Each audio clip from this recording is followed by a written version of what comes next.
Maraming salamat at magandang umaga po sa inyong lahat. I want to set the tone nito pong interview sapagkat tayo ho ay nahaharap sa isang usaping pananagutan. Pero ito po ay hindi pangkaraniwan na usaping pananagutan. Ito po ay moral na usaping pananagutan. Ito po ay kaakibat sa natatanging proseso na hinaharap ng sambayanan. Ito po ay ang impeachment ng ating pangalawang Pangulo. Bakit ito natatangi? Sa kauna-unahang pagkakataon, sinakdal ang pangalawang pinakamataas na pinuno ng bansa sa pagbabanta sa buhay ng Pangulo, ng unang ginang at ng Speaker of the House. Hindi lang po ito pagbabanta. Inamin niya na kumontrata siya ng taong magsasakatuparan ng bantang ito. In other words, may kinontrata na siya na asasino o mamamatay tao.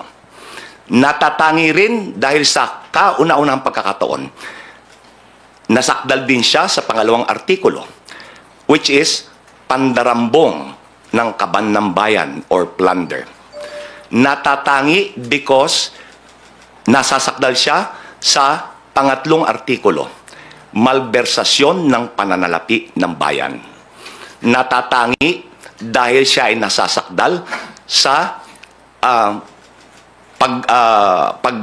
pagtataksil sa saligang batas. And finally, natatangi dahil sinakdal siya sa mga karumal-dumal na krimen. Ngayon, ito pong paglilitis na ito, hindi lang po ang pangalawang Pangulo ang nasasakdal. Nasasakdal din po dito ang institusyon ng Senado bilang isang impeachment court. Nasasakdal din ang buong sambayanan na dapat ay buksan ang mga mata, makilahok sa proseso upang sa gayon ay matugunan ang mga pag-aagam-agam at mga katanungan. With that, I'm ready to receive your questions. Marami pong salamat. Thank you, sir. We will take the first question from Mela Lismoras of PTV4. Hi, good morning po. Attorney Bokoy. Ay, kumusta? Yes, I'm Mela po from PTV. Sir, unahin ko lang about you. What made you say yes po sa pag-accept ng post nito as spokesperson? And can you just, spokesperson ng House impeachment prosecutors, yung exact term po na pwede namin gamitin? Ako po ang tagapagsalita o spokesperson, wala akong distinction eh. The prosecution panel. So magkasama po dyan ang public prosecutors at ang private prosecutors. Ano nag-udyok sa akin na tanggapin ito? Para ho sa bayan. Kinausap ako ng ilang kaibigan na nasa prosecution panel and sa palagay nila ay ako ay makakatulong para ilahad sa taong bayan kung ano ang sinusugo ng prosecution. Tinanggap ko po after talking to my family. Nasagot ko po? Opo. And may second question lang po. Kahapon kasi, sir, inilabas na ng impeachment court, ng Senate impeachment court, yung isinumite ng kampo ni Vice President Sara Duterte na buong listahan ng kanilang mga magiging abogado dito nga sa paglilitis. And speaking of, kanina nga nabanggit nyo na kayo ay pangkalahatan na tagapagsalita ng House Prosecution Team. Sa panig po ba ng House Prosecution Team, kailan kaya natin papangalanan lahat ng kasali at kung if pwede na nating banggitin sino po ba yung mga magsisilbing private prosecutor sa panig po ninyo, kailan ito? At medyo compound question lang, anong ibig sabihin po nito na nagsumite na rin yung kampo ni Vice President Sara Duterte ng kanilang mga abogado? Ano po yung ibig sabihin nito para sa trial? Ibig sabihin po nito na naglahad na sila ng kanilang entry of appearance, ibig sabihin nito ay handa sila na dumaan sa paglilitis. Ngayon, yung inyo pong isang pangalawang katanungan, kailan ho natin papangalanan yung mga private prosecutors? All in due time. Okay, thank you po. Thank Salamat you. din po. Thank you, Mela. Billy Vegas from Abante Politico. You're recognized. Attorney, magandang umaga po. Attorney, tanong ko lang, meron po ba kayong bayad doon sa Wala po. pagiging... Gaya po na sinabi ko, ako po ay pinakiusapan kung maaring tumulong. Hindi ko na po kinakailangan ng bayad. Para ho sa bayan to. Hindi ho bayad, bayan. Next question ko po. Attorney, do you think po ba yung utos ng second impeachment court na pasagutin yung 20th Congress na House, kung gusto pa nilang ituloy yung impeachment trial ay admission na pwedeng tumawid, mag-crossover yung impeachment? Okay, sa aking pong pananaw at sa pananaw ng prosecution panel, there's no such thing as crossover. Yun ang sinasabi nila na nagtapos ang 19th Congress. Ang natatapos po ay yung legislative work, yung paggawa ng batas. Yung institusyon ng Kongreso, yung institusyon ng Senado, ay hindi po yan nag-expire. Tuloy-tuloy po yan. So, I think it's a misnomer to say that will it cross over? There's nothing in the Constitution that says crossover. In fact, sa ilang decided cases, gaya po nung Pimentel versus the Joint Committee, sinabi ng Supreme Court na ang napuputol, ang nagwawakas ay ang sesyon sa paggawa ng batas. Hindi yung institusyon na nagsusurvive, tuloy-tuloy. Nasagot ko po ba? Thank you. Isa pa po. Last. Hypothetical question lang po. What if i-dismiss po ng Senate Impeachment Court yung complaint, yung case, nang hindi man na nag-hearing? Wala ho sa saligang batas yan. Yan ho ay betrayal. Yan ho ay hindi alinsunod sa ating saligang batas. Sapagkat, unang-una, I'm assuming ang inyong tinutukoy ay yung motion to dismiss na inilahad ni Senator Bato de la Rosa. Ang hukom po, hindi nagmo-motion. Ang nagmo-motion, yung mga partido. Yung mga grounds na binanggit ni Senator de la Rosa, yun din po yung grounds na iniakit nila sa Supreme Court. So, ang nangyari, si Senator de la Rosa, umaaksyon na parang defense counsel. Ayon ho sa saligang batas, kapag nailatag ang articles of impeachment, dapat agad-agad mag-proceed sa trial. At dapat bigyan, iserve ng writ of summons ang impeached official para maglahad ng sagot or answer, not a motion to dismiss.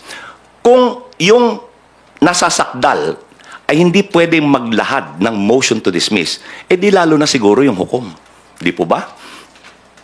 Dahil ang sinabi po ng saligang batas, ang kapangyarihan ay to try and decide the case. To try, ibig sabihin po, ay maglitis.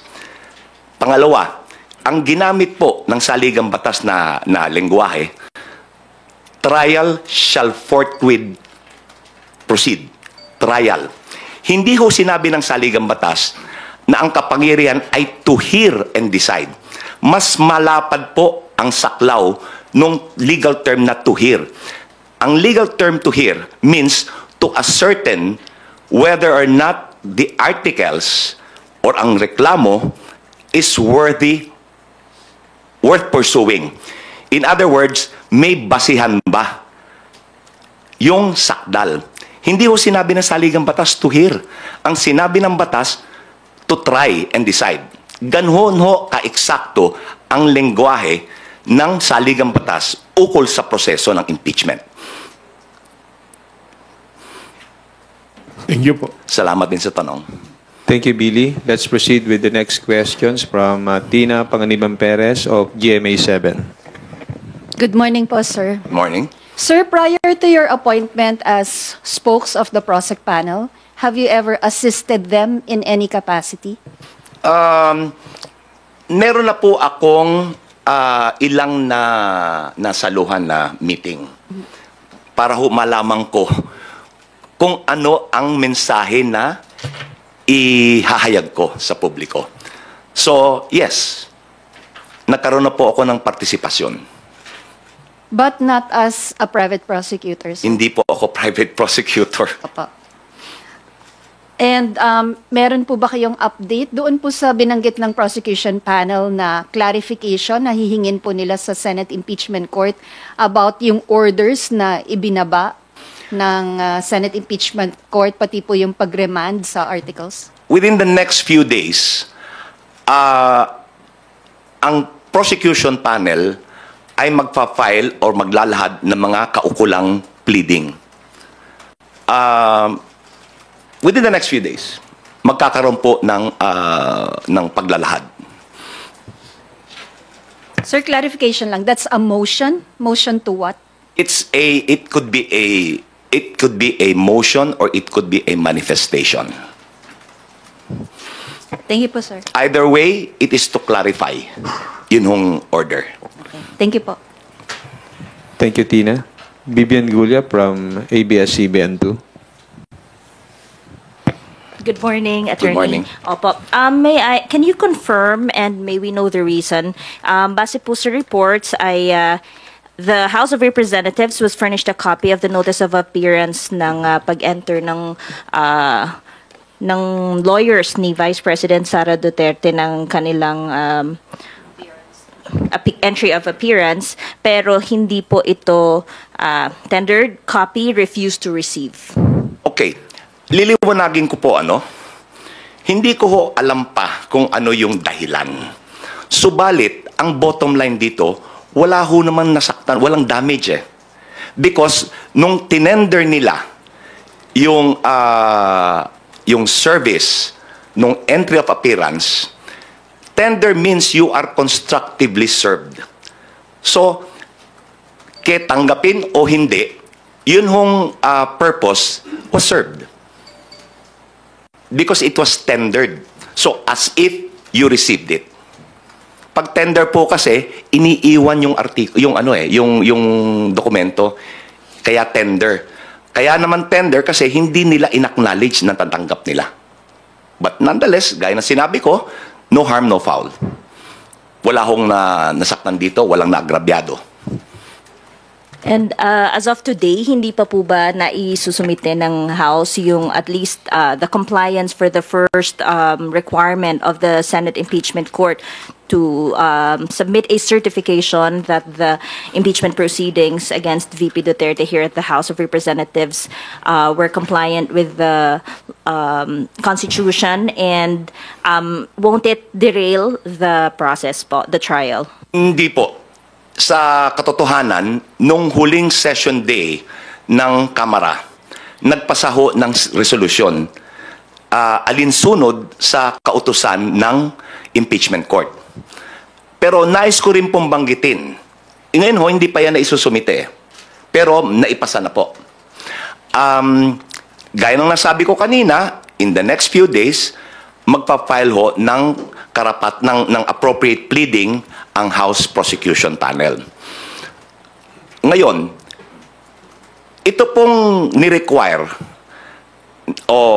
yung ni-require ho ng impeachment court na magsumite ng certification na hindi nilabag ng Kamara yung 1-year bar rule. Ito po ay surplusage sapagkat yun hong verified articles of impeachment, yun na po yung hinihingi nilang sertifikasyon. Gaya po nung ruling ni Juan Ponce Enrile nung impeachment trial ng ating dating punong hukom ni dating Chief Justice Renato Corona. Ang sinabi po na ruling nun ng presiding officer ng impeachment court na kapag umabot na, kapag nailahad na ang articles of impeachment sa impeachment court, there is now attached to it the presumption of legality and regularity. Hindi na dapat pinagtatalunan. Ngayon, that is a precedent sa impeachment court. Nagtataka lang ako, bakit hindi yun sinunod ng kasalukuyang impeachment court?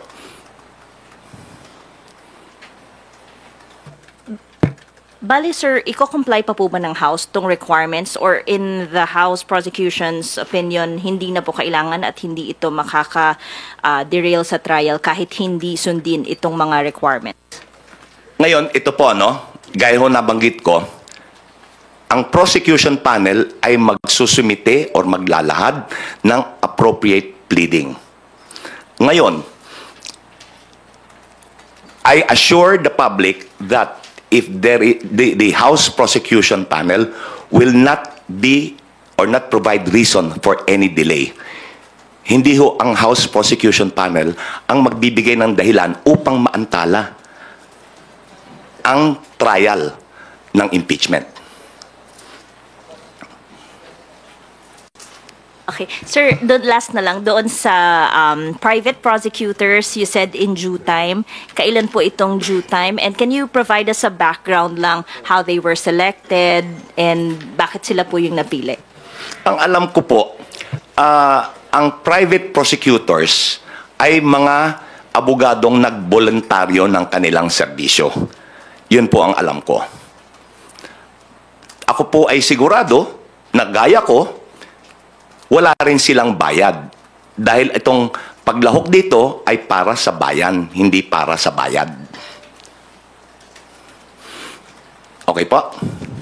Okay, sir. Thank you, Ren. Thank you. Thank you, Bibian. Elson Quismorio from Manila Bulletin. Hello, Attorney. Good morning. Hello. If we may talk about SP Chis Escudero for a minute.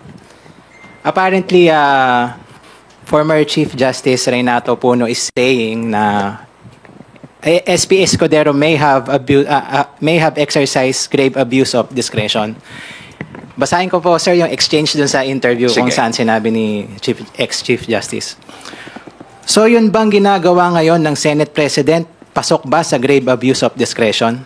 And then, Puno said, yan naman po ang pag-aaral, hindi lamang ng PhilConsa.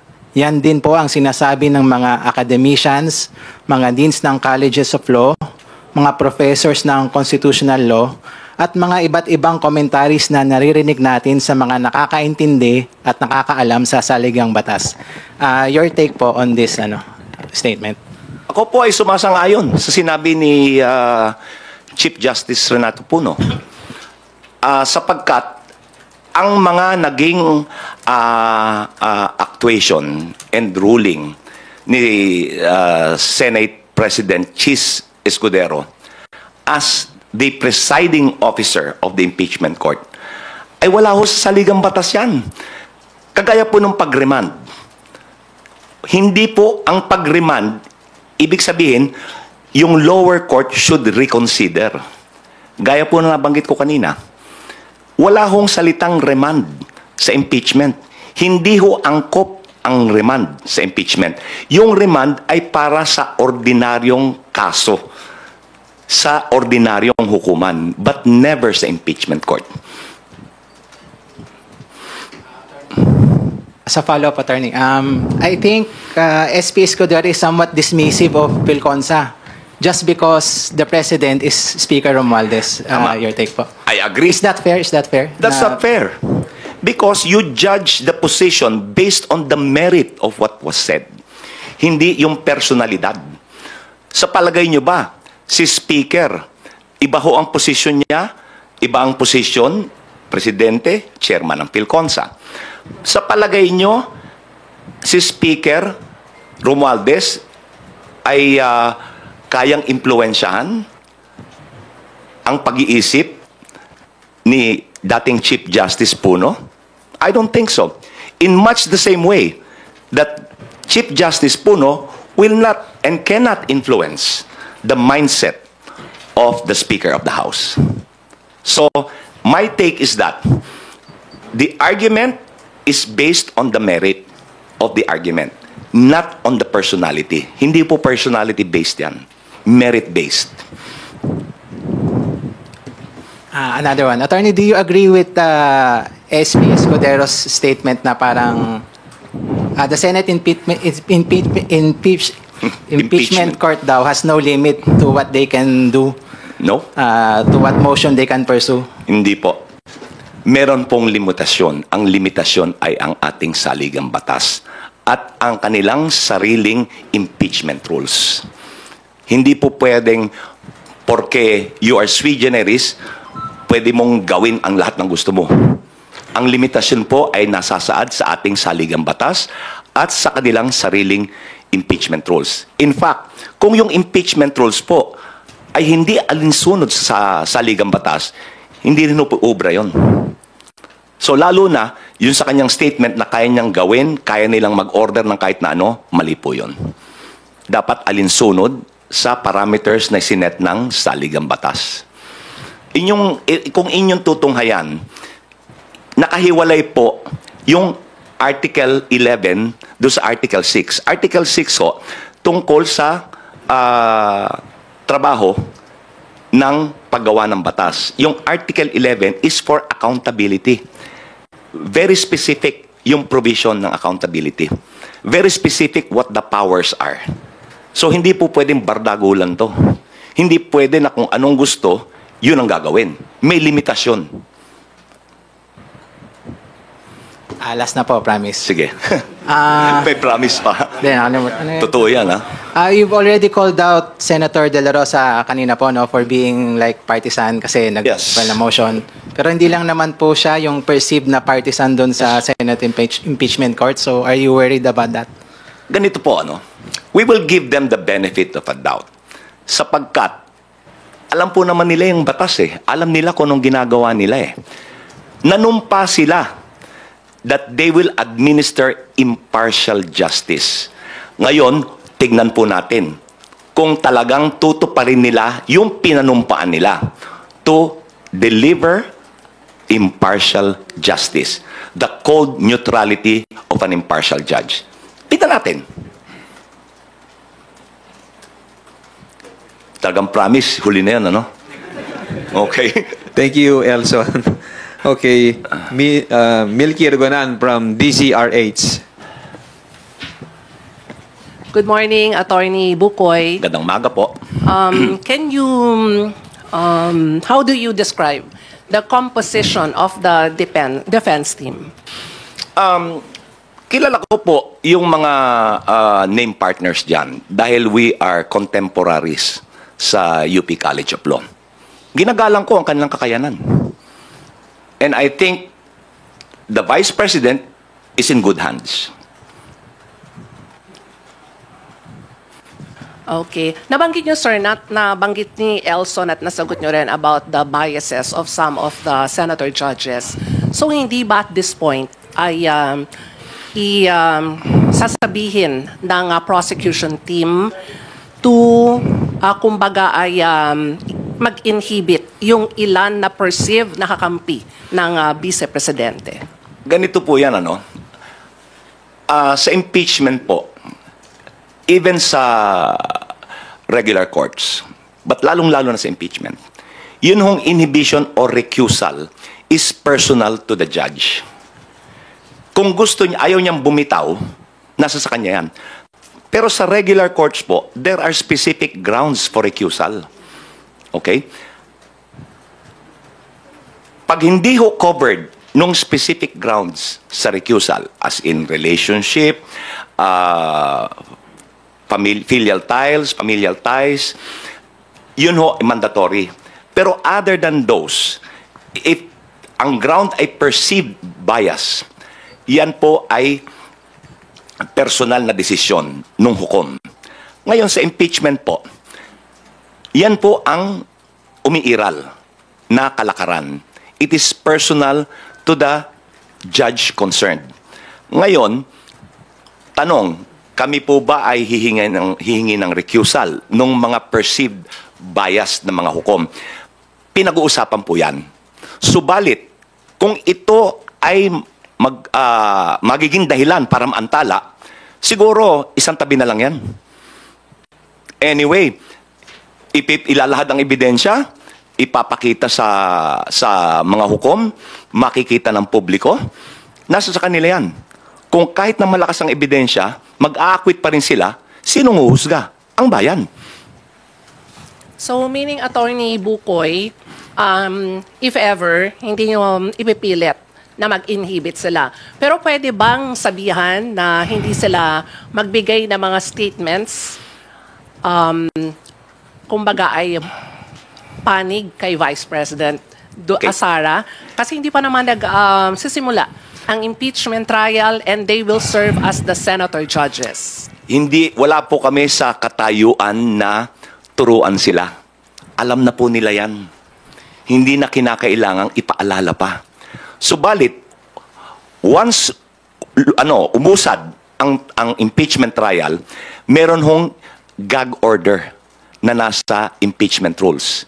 Bawal magbigay ng mga opinyon, bawal magbigay ng mga pahayag ukol sa merito ng kaso, ang prosecution, ang depensa, pati na ang mga hukom. May gag order po na nakalagay doon sa impeachment rules ng Senado. Salamat po. Salamat din po. Thank you, Milky. Let us now acknowledge Dwight De Leon from Rappler.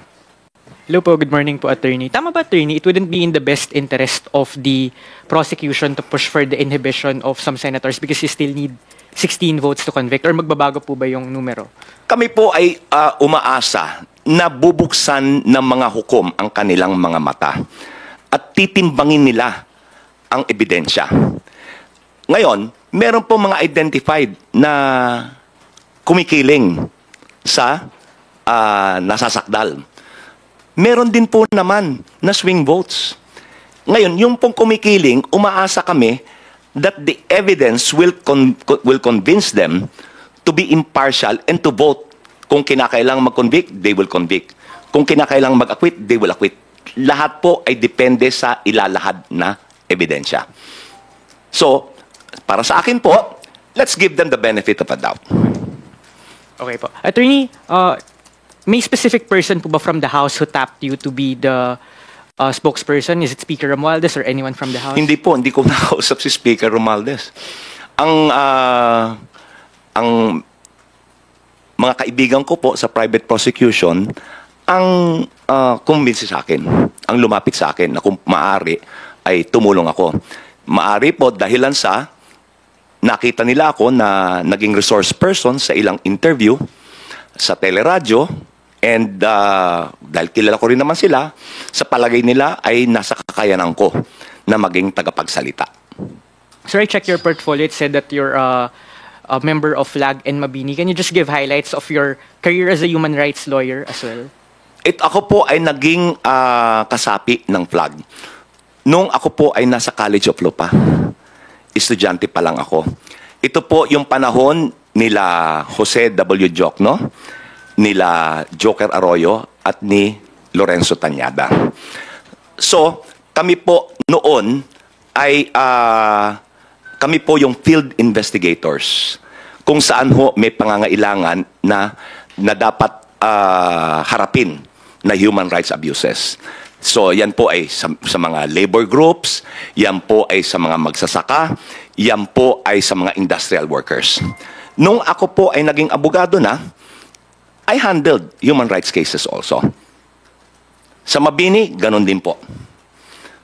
Ang komposisyon lang ng Mabini ay iba. Ang komposisyon ng Mabini nung panahon na yun ay sila Alex Padilla, sila Bobit Sanchez, sila Tony Rosales. Yan po. Yan yung mga nakatrabaho ko. These days po ba, they still handle human rights cases or mas IP and litigation? I'm still a litigator. Intellectual property is one of our fields of practice. Okay po. And attorney, may nakita lang akong post somewhere na nakalagay ICC accredited lawyer. Is that true? Or No, I'm not an ICC accredited lawyer. Okay po. Sige. Mali po yun. Okay po. Sige po. Yun lang po. Thank you, Okay, attorney. salamat din. Thank you, Dwight. Earl Tobias from IBC 13. Good morning, Attorney Odi. Morning. Sir, hingi lang po ng reaksyon sa meron po kasing mga bagong alegasyon na galing kay Vice President Sara Duterte. Babasahin ko na lang po. Sige po. We all know that. First, the congressmen did not read the articles of impeachment. Second, many of them receive a budget or many in exchange for their signature. Ang context po nito o ang tanong ay parang allegedly sinasabi ni VP Sara Duterte na hindi muna binasa ng 215 lawmakers yung impeachment case bago ito pirmahan. What do you make of this po? Yan po ay unang-una. Ito pong mga pumirma ng impeachment, ng articles of impeachment, ito po naman ay mga mambabatas eh. Hindi po ito pipirma nang hindi nila nauunawaan kung anong pinirmahan nila. Especially, it is under oath. Pag under oath, that is under pain of perjury. Hindi naman nila siguro isusulong ang sarili nila sa ganun. So, palagay ko ay, propaganda na lang yan. Follow up with that, attorney, kasi even with the start of the Good Government Committee hearings nung nauungkat yung anomalya ng confidential funds with the OBP and the DepEd, the BP has shown several allegations to the House. As the spokesperson, would you expect a change of attitude from the BP when it comes to the proper time na humarap na siya sa impeachment trial? Kumbaga, sa halip na personal allegations, ay sagutin ng direkta yung articles of impeachment mga kaso sa kanya? Yan lang ho ang paraan para niya depensahan ang articles of impeachment. Sagutin niya. Kung ito pong mga katanungan na ito ay sinagot na ng Vice Presidente during the Quadcom at nanumpa siya, di sana wala tayo dito ngayon. Kung katanggap-tanggap naman yung kanyang paliwanag, siguro wala tayong impeachment ngayon. Hindi po ba? Ang problema, ayaw niya manumpa, ayaw niyang sagutin. Gaya po ng confidential fund. Anong sagot niya? Confidential fund nga, kaya hindi pwedeng pag-usapan. Mali yun eh. Attorney, last na lang from my end. You said na nga kanina po na parang wala sa Constitution. Basically, yung pagmumosyon ng mismong Senator Judge and that Senator De La Rosa himself is acting like a defense counsel. With that po, is it also fair to now state that whatever happened to the Senate sets a bad precedent doon sa 20th Congress na mag-hold ng trial? Kasi parang laging nakabinbin or hanging by a thread yung pagtuloy nito with just one motion pwedeng ma-dismiss. It's a bad precedent. It's a terrible precedent. Dahil hindi ito alinsunod sa saligang batas. Ang trabaho ng hukom ay litisin at desisyonan ayon sa ebidensya. Hindi maaaring i-dismiss na walang paglilitis. Wala yun sa saligang batas. Ang sabi ng saligang batas, litisin at desisyonan. Last na lang, sir. Promise din. As the spokesperson, do you have a direct message to the senator judges that will hold the BP's trial in the next Congress? Ang aking pong pakiusap ay maging impartial. Deliver impartial justice nang naaayon sa ebidensya. No personal preferences, no party affiliation influences. Tama na po yun. Kontento na ako doon. Salamat din. Thank you, Earl. Ganes Capanti from GMA Online. Good morning. Good morning, Attorney. Morning.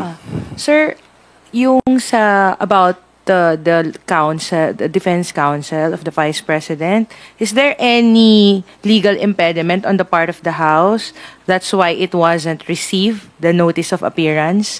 May legal impediment po ba? That's why Hindi ko po na, kasi bago lang ho yan eh. Nangyari yan kailan? Kahapon lang? Hindi ko pa ho nauusisa kung ano talaga ang nangyari. Ngayon, hindi ko alam kung may impediment, kaya hindi tinanggap. Or kung ano ang dahilan kung bakit hindi tinanggap. Gaya po ng nasabi ko kanina, no harm, no foul. Dahil yung service of the entry of judgment was tendered. So as if it was received. Wala hong danyos. Thank you, sir. Follow up lang po. Promise din. I didn't say promise. Okay. Just one follow-up question. Can you just explain? You mentioned a while ago that the House and the Senate both are continuing bodies; they are constant. Can you just drive the point that why this impeachment trial can cross to the 20th Congress? Because the other camp is always saying, arguing that, you know, the composition of the 19th Congress that endorsed this complaint is not exactly the composition of the 20th Congress. Gaya po ng nasabi ko kanina, ang institusyon does not expire. Gaya po yan sa collegial body, no? Collegial body meaning judges composed of more than one. Kahit na ho magpalit yung mga hukom doon, hindi naman back to square one yung paglilitis eh. Tuloy-tuloy po yan. Ganon din po ang impeachment court. It doesn't matter what the composition is because the institution survives. It does not expire. It is the legislative function that expires. Thank you po, sir. Alam ko magpapromise ka. Thank you, Lenesca. Big Simintak from Net25. Magandang umaga po, Attorney. Magandang umaga. Attorney, doon sa panimulang salita po ninyo, natatangi lahat itong nangyayari, maging yung article of impeachment, maging yung nasasakdal, maging yung impeachment court, sui generis. Pero sinabi nyo rin na yung maging ng sina Chief Justice Puno, maging ang Pelconsa, maging sa inyong panig mismo, ay tila nagkakaroon ng pagmamalabis batay na rin sa sinabi ni Senate President Escudero na walang limit kung ano yung gusto nilang gawin. Ang tanong ko po, sa ganitong mga pagmamalabis na napupuna ng mga legal luminaries diyan sa impeachment court na maaring lumalabag sa saligang batas, sino po ang pwedeng sumawata at pwedeng magpatigil o magtuwid sa impeachment court? Kung meron pong pagmamalabis, gaya nung sinabi ni Chief Justice Puno, abuse of discretion. Under the expanded jurisdiction of the Supreme Court, sila ang pwedeng mag-awat. Subalit, hindi po garantisado na ang Supreme Court will assume jurisdiction because they will respect the, well, ito po, no? Pwede silang manghimasok, pwede nilang sabihin na ito ay pagmamalabis. Although, ang nagipong kalakaran, the Supreme Court will respect the internal rules and yung kalakaran ng Senado as an impeachment court. Pero sa sagot sa tanong ninyo, tanging ang Supreme Court po. Kung merong mag-aakyat nito, kung merong dudulog sa kanila para humingi ng ruling sa pagmamalabis na ito. Sino po kayang partido ang pwedeng dumulog? Kahit sino po yan. Kung ang tingin po ng defense may pagmamalabis na lugi sila o na agrabyado sila. Ngayon, sa prosecution po, depende. Although ang prosecution, pwede pong it can be a recourse available for the prosecution. Okay. Last na lang din po, promise po. Sabi po ninyo, at saka nung ipadala ng House of Representatives yung article of impeachment sa Senado, naninindigan ng prosecution team na mayroong presumption of legality and regularity ng article of impeachment. Pero pagdating po nung ma-constitute ang impeachment court, ang desisyon ng impeachment court under SP Chief Escudero as presiding officer, niremand po nila yung impeachment, article of impeachment. At noong huling araw po ng sesyon ng 19th Congress before the Senate adjournment, nagpatibay sila sa plenaryo ng isang motion or resolution not to accept the remanded article of impeachment.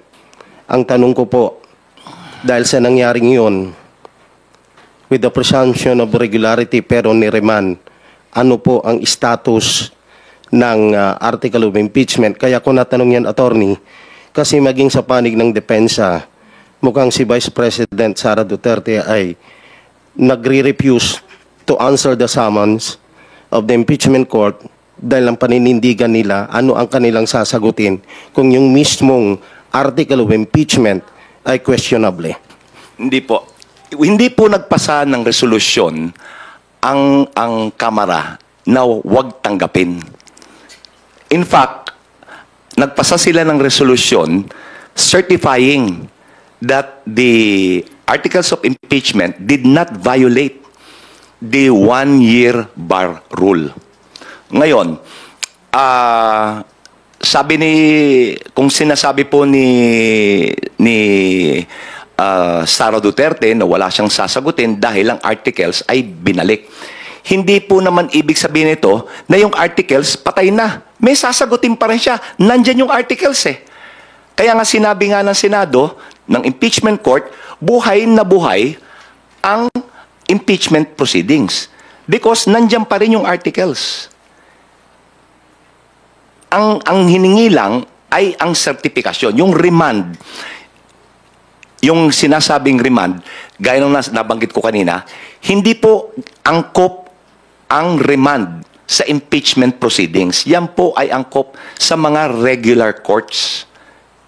So, yung articles po, nandyan pa rin. Sagutin niya. Ngayon, kung ayaw niyang sagutin, bakit? Another delay. Di po ba? Kung talaga siya ay seryoso na linisin ang kanyang pangalan, hindi ba sabi nga niya, I want a bloodbath. I want a trial. Eh di dapat sagutin niya para walang delay. Sa ganitong paraan, malilinis niya ang kanyang pangalan. Clarification ng attorney kasi aside from doon sa resolution, may motion na inapprove sa plenary na hindi nila tatanggapin muna yung remanded article of impeachment. So ano ang magiging implikasyon noon sa panig ng impeachment court? Kaya sumagot si SP Escudero na whether they like it or not, they should comply with the order of the impeachment court.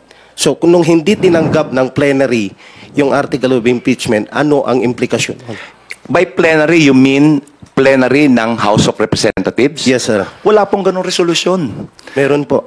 Wala. My motion. The first is the resolution, and then may motion po sa plenary not to accept the remanded article of impeachment. Wala pong resolution to that effect. Motion. May motion lang. Ngayon, so what is the implication of that motion when the plenary approved the motion not to accept the remanded article of impeachment? Wala pong ganon. In fact, ang paninindigan ng plenaryo ay issue the certification. Kaya po, nabanggit ko, within the next few days, magpa-file po ng appropriate pleading. Walang inaprubahan na motion na huwag tanggapin. Huwag tanggapin. Yun ang sinabi ni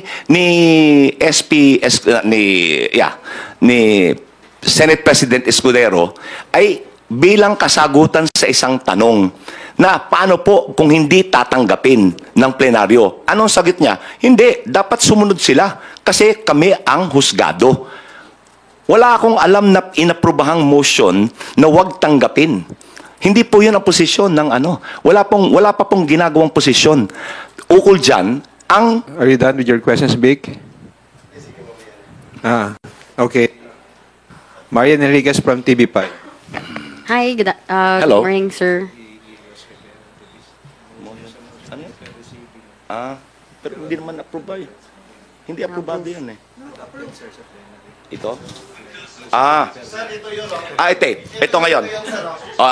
Okay. No, kasi yung sinabi nyo, huwag tanggapin eh. Ang sabi ho, motion to defer receiving. Meaning, ipagpaliban muna. Hindi yung motion to not to receive. Iba po yun. Oo. Kaya ako nalito kasi sinabi mo, may motion na huwag tanggapin. Kaya sabi ko, wala yan. Walang ganyan. Meron motion to defer. Ipagpaliban muna. O ngayon, nagkakaintindihan tayo. Okay, malinaw na. Okay. Wala. Dapat hindi natin basahin. We should not read between the lines. Dahil bumubuo pa ng paninindigan ang prosecution panel. Pinag-uusapan pa po yan na ito ay ilalahad sa nabanggit ko na appropriate pleading na ipa-file within the next few days. Hindi po yung motion to not to accept kasi wala naman eh. Motion to defer. Thank you, Vic. Halina po. Okay, thank you, sir. Marian Enriquez from TV5. Good morning po, Attorney. Hello. Sir, since you mentioned na nga po, meron na tayong na-adopt na resolution about doon sa unang hiling ng Senado na hindi nga po lumabag sa konstitusyon, one-year prohibition rule.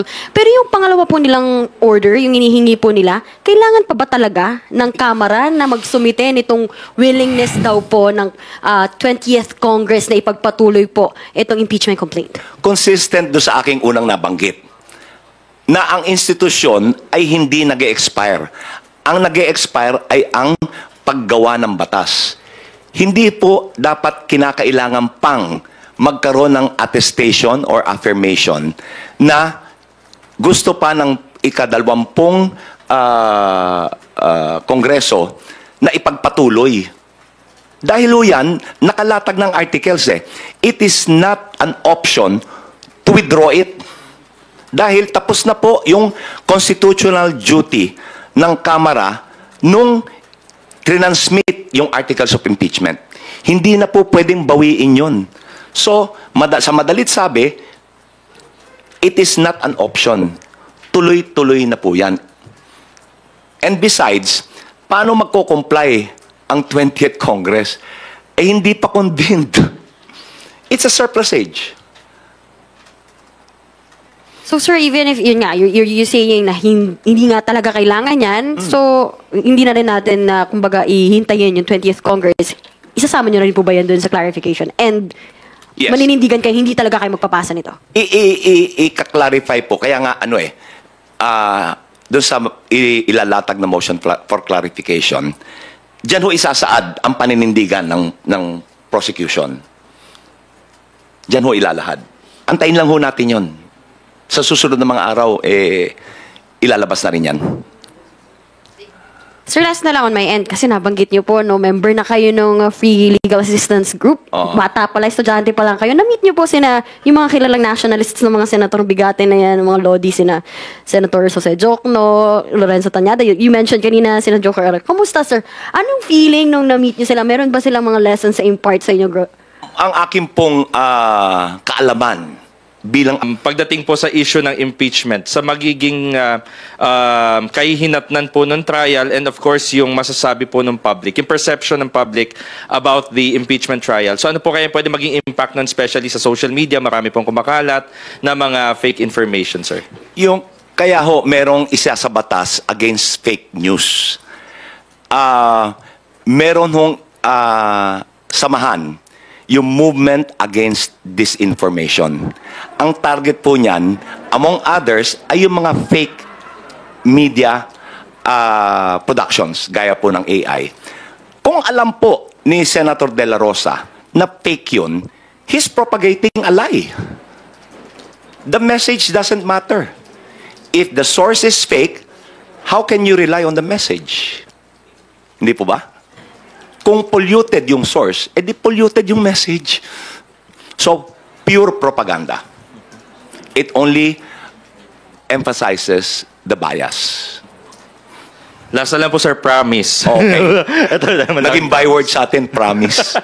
Sir, pero kung na-share po yun ni Senator Bato and kanina sabi po ninyo, umaasa kayo na bubuksan po yung mga mata ng Senator Judges dun po sa impeachment trial, once na na-present yung evidence, paano po yun? Like this, sabi, it doesn't care. Well, if it doesn't care, then huhusgahan siya ng bayan. Pagtakbo niya sa susunod, hindi na siya iboboto. It's political suicide. Hindi po ba? Salamat din. Thank you, Haji. The floor is now given to Dominic Flores from Philippine Star Online. Hello, good morning po, Attorney. Morning. Na-mention niyo po kanina na meron nga pong gag order under the Senate rules. Pero ang sinabi po kasi ni SP Cheese ay kailangan pa raw po mag-file ng motion or mag-issue ng motion before the impeachment court and for them to address that like the senator judges will address it there. But do they really have to issue a motion? Hindi na po kailangan dahil nasa impeachment rules na nila. Hindi na kinakailangang make the obvious obvious. Hindi po ba? Nasa rules na nila eh. Hindi na kinakailangan mag-issue ng order, ng gag order. Dahil it is built into the rules of the Senate as an impeachment court. Do you think, attorney, that SP Cheese is also being inconsistent kasi nga during the campaign period ay sinabihan po niya yung mga senators na to refrain from commenting regarding the impeachment to avoid raising or yung controversies regarding it? Pero ngayon, parang kailangan po, kahit presiding officer na po siya, parang kailangan pa rin po ng motion. Why can't he decide that or why can't he be... All he has to do is to enforce it. Hindi na kailangan ng motion. Enforce niya. He should take the initiative as the presiding officer. Ayun po. Thank you, attorney. Salamat din. Thank you, Dominic. Jongman Lapas from DCRJ. Attorney, sabi niyo po kanina na wala sa saligang batas yung ilang hakbang ng impeachment judge. Sa palagay niyo, dapat ba silang mag-seminar ang mga senador, lalo na yung mga wala pang experience sa pagiging huwes ng korte ng pagsasakdal? Dapat po, pag-aralan din nila itong proseso para sila magabayan sila sa kanilang gagawing hakbang. They should take the initiative to study the rules of impeachment. Lalo na po yung mga hindi abogado. Nasa kanila yan eh. The initiative. So, tama kayo. Pag-aralan nila. Kung hindi, they'll be walking in the dark, so to speak. Hindi nila alam kung saan sila pupunta. Huli na po. Nangako po yung mga senador, nag-oath po sila na magiging senador judge. Kung sakasakali po na hindi sila tumupad sa pangako nila o magmalabi sila, pwede rin ba silang masampa ng kaso o ma-impeach din? Hindi po impeachable ang mga senador. Hindi po sila impeachable. Ang paghusga po sa mga senador na hindi tutupad sa kanilang pinanumpaan ay ang husgahan sila ng bayan. Huwag silang iboto. Pwede po sabihin na perjury pero hindi eh. Dahil pwede lang panindigan yung sinabi nila, hindi, itong paniniwala ko eh. Hindi ako lumalabag sa batas. So, ang pinakamatibay po dyan na parusa ay mahusgahan ng sambayanan. Wala po. Kasi pwede lang sabihin na ito yung paniniwala ko, hindi ako naniniwala sa ebidensya, kaya hindi ako boboto ayon sa gusto ninyo. Bumoboto ako ayon sa pananaw ko. Thank you, Jong. Now we are going to entertain phone-in questions from Kenneth Basilio of Business World. Sir, the Philippine Chamber of Commerce and Industries, Nina Mangio, said that the speedy impeachment trial of Vice President Sara Duterte Carpio could be advantageous to the Philippine economy, while its chairman George Barcelon said that the government should hold the VP's trial to quell political back noise affecting foreign investor sentiment and help reinforce the country's image of political stability. The questions are, from the perspective of House Prosecution Panel, is there an expectation for a swift impeachment process, both to uphold the rule of law and to reinforce public trust in our democratic institution? Meron pang isa, sir. Sige, yan muna. Yan muna. Apo. Sa ngayon po, will there be a swift trial? It doesn't look that way. There's so much foot dragging on the part of the impeachment court. Also on the part of the impeached official. Pero ito po, once ito ay umusad, pag-usad po nito, sa panig ng prosecution, hindi po ang prosecution ang magbibigay ng dahilan para maantala ito. Ang gusto ng prosecution, swift trial. Ngayon, yung second question. Second question, and how can the prosecution reassure the private sector that the impeachment will not lead to a paralysis or disruption in economic policy making? Ang sagot po dyan ay yung unang tanong ninyo. Does the prosecution expect a swift trial? Ang sagot doon sa pangalawa, yes, a swift trial will address the issue of stability, the issue of investor confidence in the Philippines. Kasi po, habang tumatagal ito, habang naaantala, habang lumalawig, naguguluhan ng tao. Anong ginagawa ng tao? Nagagalit, nagrarally, nagpoprotesta. So, sa foreign investors, hindi po maganda yan. Ang gusto ng foreign investors, stability. Pangalawa, nagdadigress ang atensyon ng Senado. Sa halip na sila ay makagawa ng mga batas na makakatulong sa ekonomiya. Ayon po sa rules of impeachment, ang impeachment should be given priority. At a certain hour, they should stop their legislative work and conduct the trial of the impeachment. So, nakahati yung atensyon. So, hindi ho maganda yan. Dahil yung paggawa ng batas na makakatulong sa ekonomiya ay naaantala. So, mas mabuti na maging swift, maging mabilis yung paglilitis. Para investor confidence is assured. Thank you, sir. If I may use the word of the day promise last na to. Another phone-in question from Joanna Giolagon from Asahi Shimbun. Sir, makikita nung sana if the prosecution panel is working with the parties that previously filed impeachment complaints against the BP, kung meron pa silang role dito, like maybe as resource persons. And also baka, okay, ilan po? May ilan po na kalahok sa mga naunang impeachment complaints, yung sa tatlo. May ilang kalahok ho dyan na kasama sa prosecution panel. Ngayon, ito pong si Chel Diokno, yung kanya hong party list, yung Akbayan, sila yung nag-file ng pinakaunang impeachment eh. Kaya nga siya inimbitahan na sumama sa prosecution group. Yung pangalawa, yan po naman yung grupo ni Makabayan. Makabayan Black, yung pangalawa. Yung pangatlo, ito po yung civil society, yung mga pare.